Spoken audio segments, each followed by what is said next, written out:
Yan, good morning, good morning. Sa pong pinagpalang umaga na po mga kapatid. Good morning, Brother Joseph. Good morning po, Sister Anas. Magandang umaga din po, Sister Beth. Yan, yung ating mga early bird. Hallelujah. Ito nga po muna ngayong makasama ngayong araw ng Miyerkules. Mga kapatid, purihin ng Diyos sa umagang ito. Good morning na po sa bawat isa, Luzon, Visayas, Mindanao, at sa buong mundo. Hallelujah. Bago tayo umpisa mga kapatid, tayo po ay umawit sa ating pong Panginoon. Awitan po natin ang Panginoong Diyos sa umagang ito.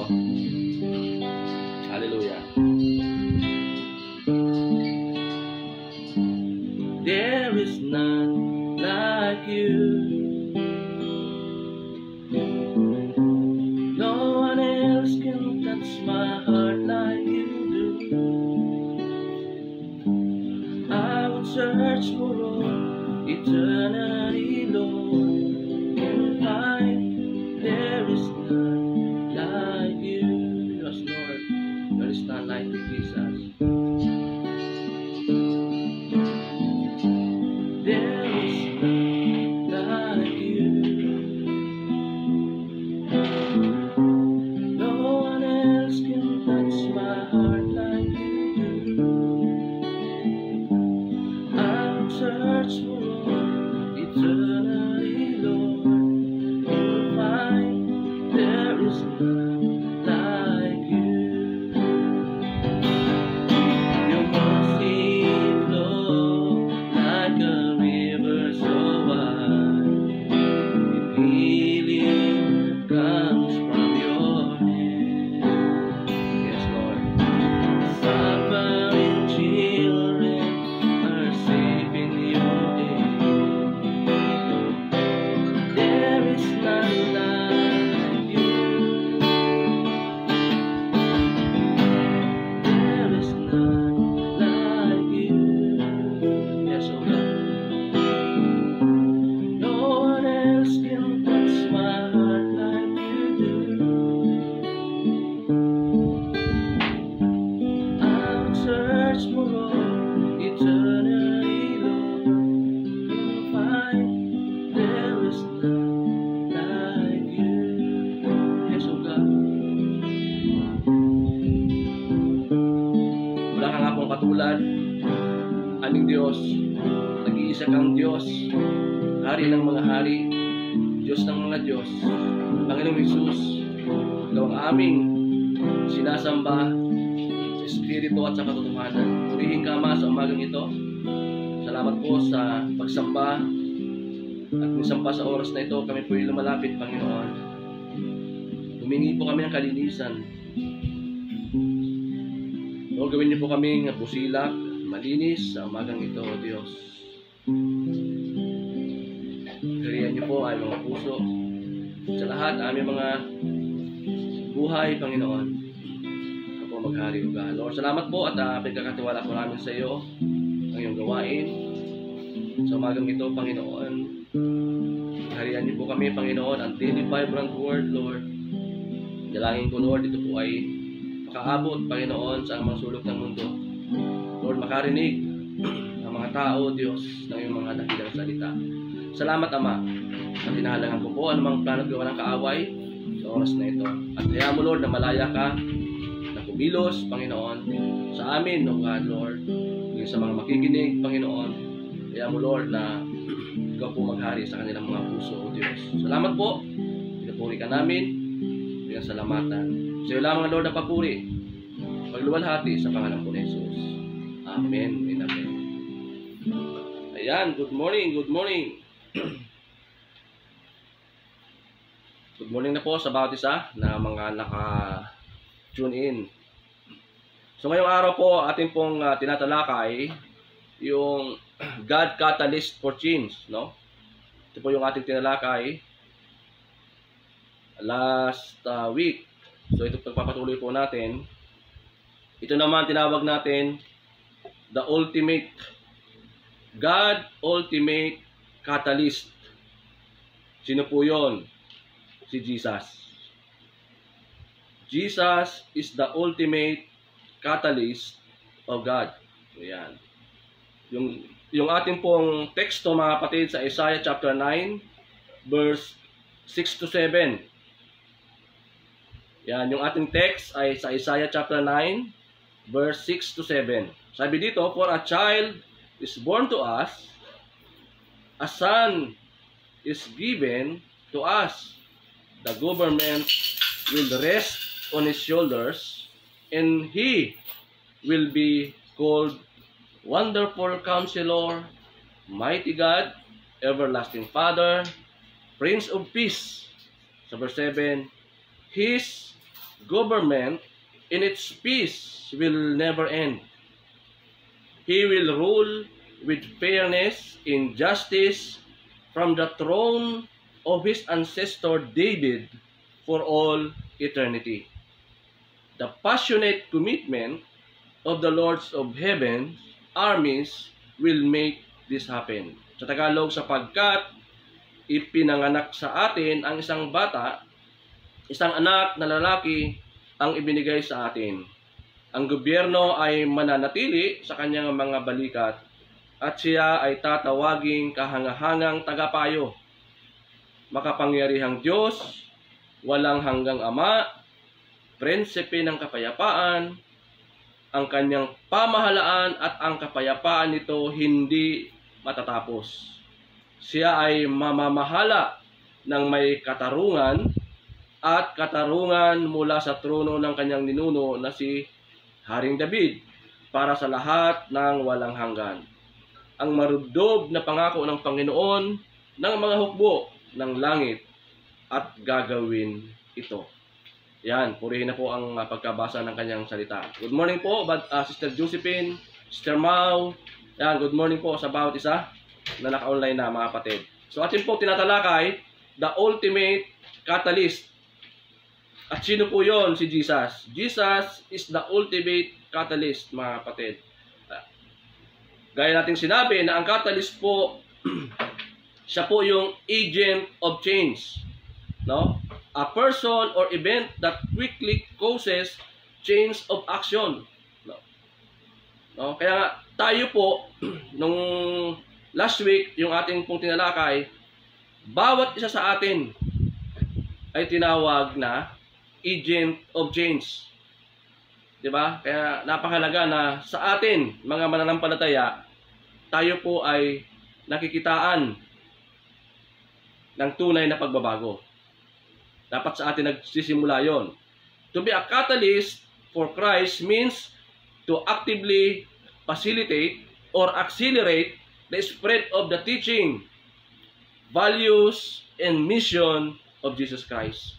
Dapat kaakibat tayo, kabahagi tayo doon sa mission ni Jesus, mga kapatid. Kaya nga, nung siya po ay umakyat sa langit, hindi niya tayo iniwan na luhaan, no? Mga kapatid, iniwan niya yung kanyang katawan, kaya tinawag natin siyang body of Christ, mga kapatid, para magtuloy-tuloy yung function natin at magtuloy-tuloy yung panawagan sa atin ng ating pong Panginoon to go and make disciples. Discipling the nation. Yan po yung mandato sa atin, mga kapatid. Kaya napakahalaga na tayo po ay isang agent of change, mga kapatid. So, number one teaching natin, no? Jesus is the ultimate catalyst of God. Biruin mo nung si Jesus po ay ipinanganak, no? Na-prophesy na po yan ni Prophet Isaiah. Pinanganak po siya, inatang po sa kanyang balikat yung kapamahalaan ng Ama. Diba, mga kapatid? At kung titingnan natin, ang laki po ng responsibilidad, mga kapatid, ng ating Panginoon kasi nga yung mundo ay hindi umaayon sa kanyang palatuntunan. Diba? Nagkakagulo ang mundo, walang kapayapaan ang mundo. Kaya nga tinawag siyang, nung siya po ay dumating sa ating buhay, mga kapatid, nagkaroon tayo ng kapayapaan sa ating puso. Kaya nga tinawag siya ng the Prince of Peace. Diba? Mga kapatid, ang laki po nung impact nung pagdating ng Misaya. Yung pagdating ng Panginoong Hesus, ang laki po ng influence sa sangkatauhan. Kumbaga parang yung mga tanong nila, yung mga tanong natin, hindi masagot-sagot, nung dumating ang Panginoong Hesus, nasagot po yun. Siya po ay isang wonderful counselor. Sa kanyang balikat, iniatang ito, mga kapatid. A mighty God, ang everlasting Father, Prince of Peace. Kaya nga siya po ang author ng peace, mga kapatid. Jesus is the ultimate catalyst of God. Ang Diyos ay ang tunay na agent of change ng Diyos, mga kapatid.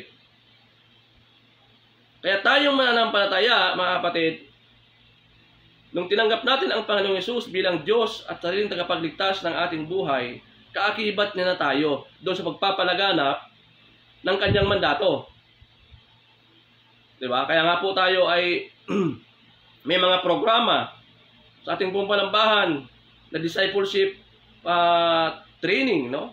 Mission. Kasi yung iniwan ng Panginoong Hesus sa atin na mandato, dapat nagtutuloy-tuloy yun. Yung gospel po, mga kapatid, hindi dapat yan nahihinto. Tuloy-tuloy. At kung sa kapanahon na natin, nakikita natin na marami na pong mga tao, marami na mga bansa ang na-open sa gospel. Kasi iyan po yung mandato ng Panginoon sa atin, mga kapatid. Sa atin po yan iniatang, no? Sa kanyang mga mananampalataya, sa kanyang mga anak. Kapatid. Kaya nga, ang mahalaga po dito ay nagiging parte po tayo doon sa mandato ng Panginoong Hesus. He is the ultimate catalyst of God. Kapatid, wala na pong iba. No? Unlike sa mga nakiklaim dyan sa paligid, kapatid, wala nang ibang ultimate catalyst maliban po kay Kristo. Siya po yun. At kung meron mang mga nagsisilipana dyan, hindi po yan totoo. Kapatid. Yan po yung number 1 na katuruan. Number 2, Jesus is renewing the world right now. Si Jesus ay nagpapanibago sa mundo ngayon. Kaya I have no doubt, mga kapatid, na ang gospel ng Panginoong Hesus ay rapidly, napakabilis ang paglaganap nito, kasi ito po yung mandato ng ating Panginoong Hesus sa atin. His government and its peace will never end. Hindi po yan magtatapos. He will rule with fairness and justice from the throne of his ancestor David for all eternity. Kaya nga ngayon, kapatid, kung ikaw ay nasa trabaho, maging agent of change ka. Kung ikaw man ay nasa gobyerno, maging agent of change ka. Dapat sa iyo magmumula yung pagbabago. Kaya nga, madali tayong ma-recognize na ito ay mayroon tong Kristo sa puso. Bakit hindi ho tayo madaling magalit, no? Kapatid, hindi ho tayo basta-basta na lamang nagdidesisyon. Be an agent of change sa lahat ng ating mga ginagawa. Sa pamilya mo, no? Kung ikaw man ay magulang, be an agent of change. Sa eskwelahan, be an agent of change, mga kapatid. Ipakita mo na may Diyos ka sa buhay mo. Ipakita mo na tunay ka nang binago ng ating pong Panginoon. Jesus is renewing the world right now. Doon marami pa rin mga kaguluhan sa ating mga bansa, pero Sa kabila ng kaguluhan, mga kapatid, patuloy ang paglaganap ng Ebanghelyo ng Panginoong Hesus. Ito lang, recently lang, no? Isa pong Saudis, no? Na imbis na hanapin si Allah, hinanap niya ang Panginoon, natagpuan niya ang Panginoong Hesus. 'Di ba? Kasi nirenew na ng Panginoon yung mundo ngayon. Walang ibang ultimate catalyst kundi ang ating pong Panginoon. Siya lamang, mga kapatid. Kaya lang ang tao ay likas na matigas ang ulo, no? Kanya nga pinapakita na sa kanya, nandiyan na nga sinasabi na sa kanya ang katotohanan, pero parang tila bulag kasi dahil doon sa kanilang mga kinagisnang pananampalataya, kinagisnang paniniwala. Pero sabi po ng Panginoong Hesus, He will renew. Ni-renew na niya ang mundo, kapatid. Diba? Ang dami na ho ngayon na mga nagre-reconcile. Diba? Marami na ho ngayon na nagbabati-bati. Dahil nakikita nila kung paano, kung ano ang nangyayari sa paligid natin. Marami na pong nangyayari. So number 3, Jesus is inviting us to be a part of the renewal. Mga kapatid, bawat isa sa atin ay kaakibat ng ating Panginoong Hesus sa pagpapalagana po ng Ebanghelyo ng Kaligtasan. Inaanyayahan tayo ng Hesus na maging bahagi ng pagbabago. Diba? For you will break the yoke of their slavery and lift the heavy burdens from their shoulders. You will break the oppressor's rod, just as you did when you destroy the army of Midian. Kaya nga, minsan, may mga persecution sa buhay natin. Part po yan ng paglago. Part po yan ng pagsunod natin sa ating pong Panginoon. May mga persecution sa ating pamilya, sa ating paligid. May pagkukutsa. Minsan, ikukutsain ka pa. Di ba? Pagtatawanan ka pa. Parte po yan ng ating pong pagtugon sa panawagan ng Panginoong Hesus. Kaya ang mahalaga, mga kapatid, na parte ka. Jesus is inviting us to be a part of the renewal. Mga kapatid, huwag na po tayo magpatumpik-tumpik pa sa paglilingkod sa ating pong Panginoon. Gaya ng ating sinabi, na bawat isa sa atin ay binigyan ng Diyos ng kapamahalaan. Binigyan ng Diyos ng authority, no? Dito sa lupa para ipagpatuloy yung nasimula ng ating pong Panginoong Hesus. Could you imagine kung wala na pong mga born again na nagsishare ng gospel? Could you imagine kung wala na pong mga Kristiyano ang nagmi-mission, no? Mapatagal yung pagdating ng ating pong Panginoon. No? Kaya ang gagawin natin, mga kapatid, be the body of Christ on earth. Be involved, mga kapatid, in the ministry of Jesus. Here on earth. Mag-involve po tayo sa mga ministry sa ating church, no? Sa ating mga, kung meron po tayong gift sa mission, yan, mag-engage po tayo sa mission. At maganda po rito, mga kapatid, na tayo ay, habang tayo nagmamature, no? Habang tayo po ay nagiging isang kaakibat, no? Kamanggagawa ng Panginoon sa pagpapalaganap ng Great Commission, mga kapatid, nagkakaroon tayo ng fulfillment sa ating pong buhay. Kaya nga, ang paglilingkod sa Panginoon, hindi dapat yan na nahihinto. No? Pag may problema, hihinto. Kapag may persecution, hihinto. Hindi po mga kapatid. Dapat alam natin at alam mo na ito ay parte ng ating Christian life. Live for the Great Commission. Mamuhay tayo para sa Great Commission ng Panginoong Hesus. Kaakiba tayo sa pagpapalaganap ng kanyang mga salita.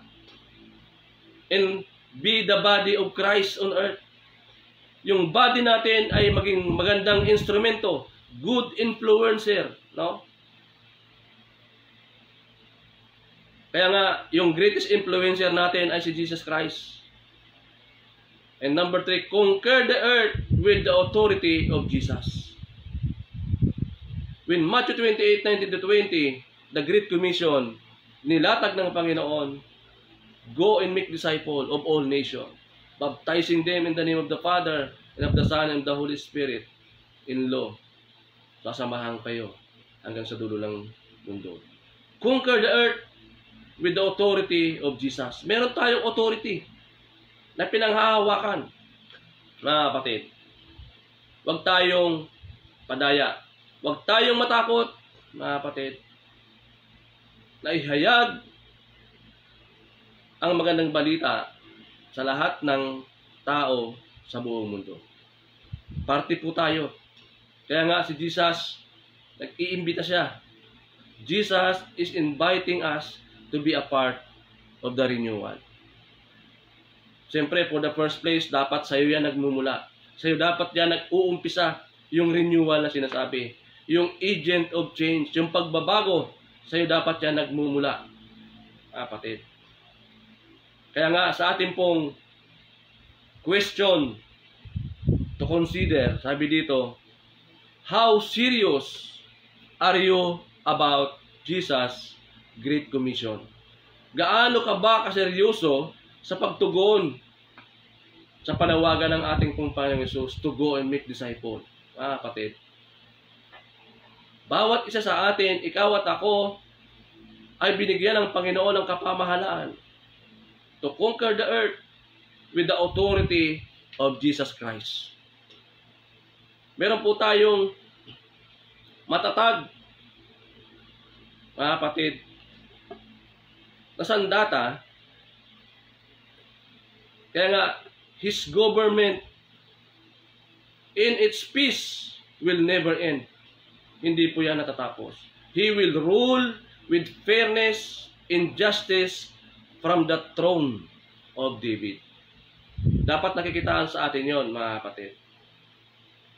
Wala tayong kinikilingan, wala tayong pinapaboran, wala tayong favoritism, no? Katulad po ng ating pong Panginoong Hesus. Ang pamamahala natin dapat ay merong katarungan, no? At marubdob na pangako ng Panginoon sa atin na tayo po ay magtatagumpay sa lahat ng ating mga ginagawa. Hindi tayo iiwanan ng Panginoon, mga kapatid. Okay lang mamatay ka para mamatay ka sa paglilingkod sa Panginoon. Worth it yun. Mahirap kung mamatay ka na hanggang sa kamatayan mo, di mo alam yung purpose mo, bakit ka nabubuhay dito sa mundong ito. Kapatid, ito po yung katotohanan. Sa ayaw natin sa hindi, dating tayo roon. No? Death is certain, mga kapatid. Kaya nga kailangan natin to live and share the Great Commission. Be the body of Christ on earth. Kasang kaakibat po tayo, mga kapatid, and conquer the earth with the authority of Jesus. Ito po ay hamon sa atin, mga kapatid. Ito po ay isang panawagan ng ating Panginoong Hesus. He is the ultimate catalyst. Wala nang iba, kundi si Jesus. Kaya ito po ang tanong na dapat mong tagutin. How serious are you about Jesus' Great Commission? Nagagampanan mo ba yung pinagawa sa atin ng Panginoon?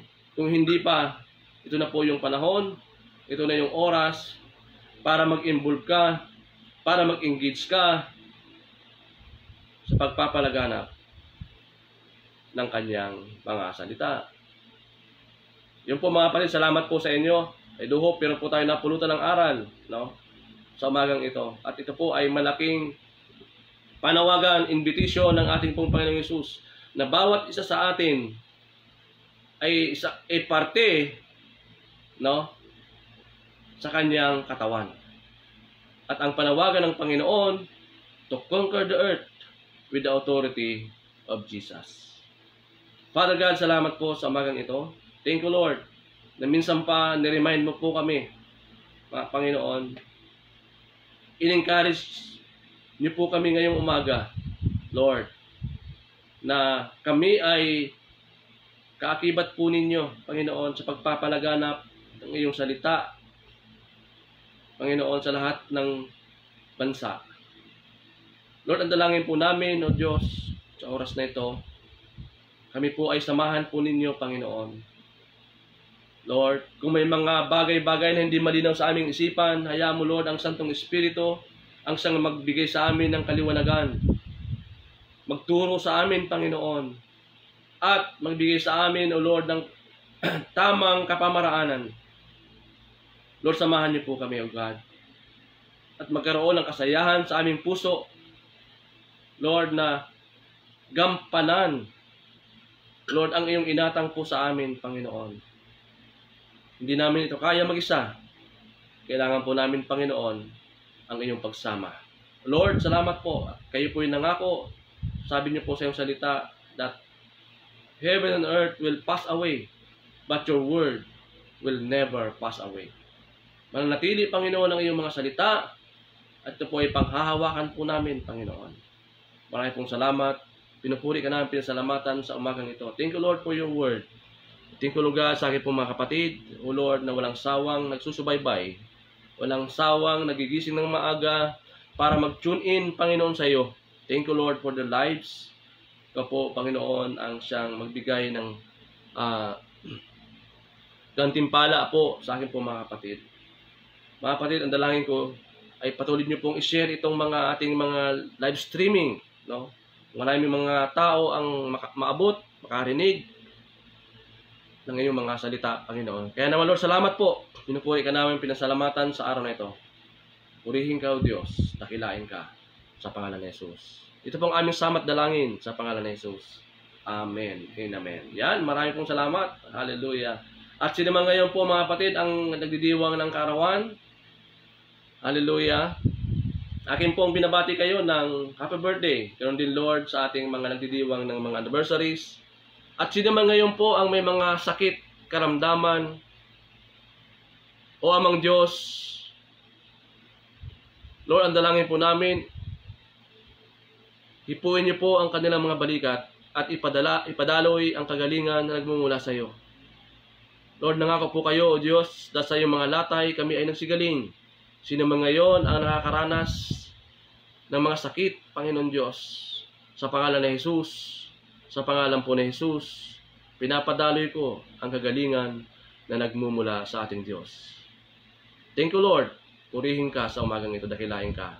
Lord, sa iyo lamang ang lahat ng papuri, pagluwalhati sa pangalan ni Jesus. Amen. Thank you, Lord. Ayan po, mga kapatid, maraming po salamat.